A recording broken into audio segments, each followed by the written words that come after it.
Hi everyone, this is Dr Arya, your friendly dentist. Welcome back to my YouTube channel. നമുക്കപ്പോൾ ഇന്നത്തെ ടോപ്പിക്കിലേക്ക് പോവാം. Something special. ഞാൻ video എടുത്ത കാലം മുതൽ ചോദിച്ചുകൊണ്ടിരിക്കുന്ന ഒരു ക്വസ്റ്റ്യൻ ആണ്. ഒരുപാട് പേര് റിക്വസ്റ്റ് ചെയ്ത video brushing technique. Are you following a faulty brushing technique? ഇതിൽ എത്ര പേർക്ക് അറിയാം നിങ്ങൾ ഫോളോ ചെയ്യുന്നത് കറക്റ്റ് ആയിട്ടുള്ള ബ്രഷിംഗ് ടെക്നിക് ആണോ എന്ന്? And this is the video you are waiting for. Before starting നമുക്ക് കുറച്ച് ബേസിക് കാര്യങ്ങളിലേക്ക് പോവാം. ഇതിൽ എത്ര പേര് 2 times ബ്രഷ് ചെയ്യുന്നുണ്ട്? എത്ര പേർക്ക് പ്രോപ്പറായിട്ട് ബ്രഷ് ചെയ്യാൻ അറിയാം? കുട്ടികൾക്കും മുതിർന്നവർക്കും ഒരുപോലെയാണോ ബ്രഷ് ചെയ്യേണ്ടത്? ഇതിനുള്ള ആൻസേഴ്സ് നിങ്ങൾ ജസ്റ്റ് കമന്റ് ചെയ്യുക. ഓക്കെ, നമ്മൾ ഒത്തിരി തവണ കേട്ടിട്ടില്ലേ 2 times ബ്രഷ് ചെയ്യണം, 2 times ബ്രഷ് ചെയ്യണം, രാവിലെ ബ്രഷ് ചെയ്യണം, രാത്രി ബ്രഷ് ചെയ്യണം, ഇങ്ങനെയൊക്കെ കേട്ടിട്ടുണ്ട്. പക്ഷേ എങ്ങനെ ബ്രഷ് ചെയ്യണം എന്ന് ആരെങ്കിലും പറഞ്ഞു തന്നിട്ടുണ്ടോ? എങ്ങനെയാണ് പ്രോപ്പറായിട്ട് ബ്രഷ് ചെയ്യാൻ പറ്റുന്നതിന്റെ ലൈവ് ഡെമോൺസ്ട്രേഷൻ ആണ് ഇന്നത്തെ വീഡിയോയിൽ ഞാൻ ഷെയർ ചെയ്യാൻ പോകുന്നത്. So stay tuned. So I have this to demonstrate all of this. ഇന്നത്തെ വീഡിയോയിൽ നമ്മൾ ഡെമോൺസ്ട്രേറ്റ് ചെയ്യാൻ പറ്റുന്നത് ഇവനെ വെച്ചിട്ടാണ്. ഓക്കെ, കുട്ടികളുടെ ബ്രഷിംഗ് ടെക്നിക്കും മുതിർന്നവരുടെ ബ്രഷിംഗ് ടെക്നിക്കും ഓർത്തോഡോണ്ടിക് ബ്രേസസ് ഇട്ടവരുടെ ബ്രഷിംഗ് ടെക്നിക്കും ഒരുപോലെയാണോ? ഒരിക്കലും അല്ല.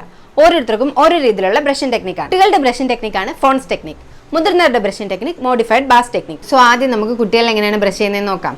അതിനായിട്ട് നമ്മൾ കുട്ടികളുടെ കൈ പിടിച്ച് വലിയൊരു വട്ടം വരയ്ക്കാൻ വേണ്ടി പഠിപ്പിക്കുക. പല്ലിന് ചുറ്റും വലിയ വൃത്തം വരച്ചതിന് ശേഷം അതിനെ ചെറുതാക്കി കൊണ്ടുവന്ന് പല്ലിലിങ്ങനെ വട്ടത്തിൽ തേക്കുക.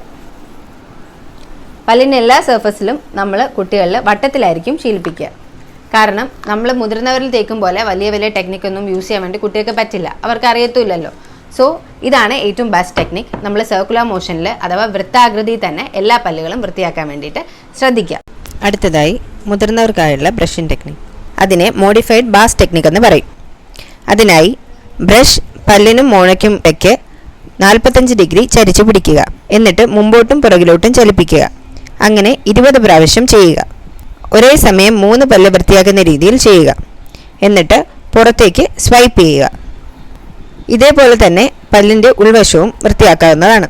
പല്ലിൻ്റെ മുൻവശം ബ്രഷ് കുത്തനെ പിടിച്ച് പുറത്തേക്കുന്ന രീതിയിൽ മുൻപോട്ടും പുറകിലോട്ടും ചലിപ്പിക്കുക. ഇതുവഴി പല്ലിൻ്റെ മുൻവശം വൃത്തിയാക്കാൻ സാധിക്കുന്നതാണ്.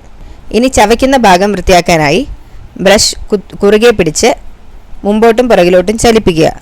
ഇനി നാവ് വൃത്തിയാക്കാനായി ബ്രഷിൻ്റെ ബ്രസ്റ്റിൽസോ പുറം വശമോ ഉപയോഗിച്ച് ഇതേപോലെ ചെയ്യാവുന്നതാണ്. നമ്മളെപ്പോഴും ബ്രഷ് സെലക്ട് ചെയ്യുമ്പോൾ ബ്രഷ് പല ടൈപ്പ് ഉണ്ട്. ബ്രഷിൻ്റെ ബ്രിസ്റ്റിൽസ് അനുസരിച്ച് ഇതിനെ extra soft, soft, medium, hard എന്ന് പറഞ്ഞ് കാറ്റഗറൈസ് ചെയ്തിട്ടുണ്ട്. സോ നമ്മൾ എപ്പോഴും ശ്രദ്ധിക്കേണ്ടതെന്ന് പറഞ്ഞാൽ കുട്ടികൾക്ക് എപ്പോഴും സോഫ്റ്റ്, എക്സ്ട്രാ സോഫ്റ്റ് ആ ഒരു ലെവലിലെ ബ്രഷും, മുതിർന്നവർക്ക് എപ്പോഴും നമ്മൾ സെലക്ട് ചെയ്യുമ്പോൾ സോഫ്റ്റ് അല്ലെങ്കിൽ മീഡിയം ബ്രിസ്റ്റിൽസ് ഉള്ള ബ്രഷ് വേണം എപ്പോഴും യൂസ് ചെയ്യാൻ. ഹാർഡ് നമ്മൾ യൂസ് ചെയ്യാനേ പാടില്ല, അത് നമ്മുടെ ഇനാമലിനെ ഡാമേജ് ചെയ്യിക്കാൻ സാധ്യതയുണ്ട്. രാവിലെയും രാത്രിയും ബ്രഷ് ചെയ്യിക്കുന്നത് റെഗുലറായി നമ്മൾ ചെയ്തേ പറ്റുള്ളൂ. അതും പ്രോപ്പർ ടെക്നിക് ഉപയോഗിച്ച് തന്നെ നമ്മൾ ചെയ്യണം. അതുപോലെ തന്നെ നമ്മൾ ശ്രദ്ധിക്കേണ്ടതാണ് 3 months കൂടുതൽ ഒരിക്കലും ഒരു ബ്രഷ് നമ്മൾ റെഗുലറായിട്ട് യൂസ് ചെയ്യാൻ പാടില്ല. മറ്റൊരു ഇമ്പോർട്ടൻറ്റ് കാര്യമാണ് 6 months once ഡെന്റിസ്റ്റിനെ വിസിറ്റ് ചെയ്യാന്നുള്ളത്. ഇപ്പോഴും പ്രോപ്പർ ബ്രഷിംഗ് ടെക്നിക് അറിയാതെ ബ്രഷ് ചെയ്തുകൊണ്ടിരിക്കുന്ന നിങ്ങളുടെ ഫ്രണ്ടിന് ഈ വീഡിയോ ഷെയർ ചെയ്യുക.